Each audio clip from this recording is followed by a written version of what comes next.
Antarctica রহস্যময় এক ভূমি। বরফের গোলকে এলিয়েনের আকৃতির মূর্তি। অ্যান্টার্কটিকা পৃথিবীর সবচেয়ে রহস্যময় স্থানগুলোর মধ্যে একটি।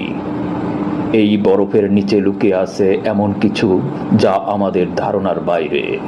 দেখুন, বরফের গোলকে জমে থাকা এই অদ্ভুত আকৃতির জীবগুলো যেন এক প্রাচীন রহস্যের ইঙ্গিত দিচ্ছে। প্রাচীন মন্দিরের মতো কাঠামো, তারপর বরফের ভাল্লুক ও সিলের মতো কিছু।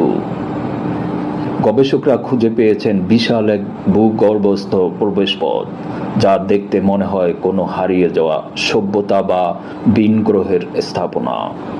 আর এই হিমশীতল পরিবেশে আবিষ্কার হয়েছে এক অদ্ভুত ভাস্কর, যা কোনো অজানা প্রাণীর। গভীর বরফে গুহার দেখা মিলছে আরও কিছু রহস্যের, যেখানে রয়েছে প্রাচীন লিপি ও সোনার তৈরি বিশাল কাঠামো, যার কোনো উচ্চ প্রযুক্তির ইঙ্গিত বহন করে। অ্যান্টার্কটিকা এই রহস্যময় ভূমি কি তবে কেবল গল্প নয়, এক বাস্তব বিস্ময়?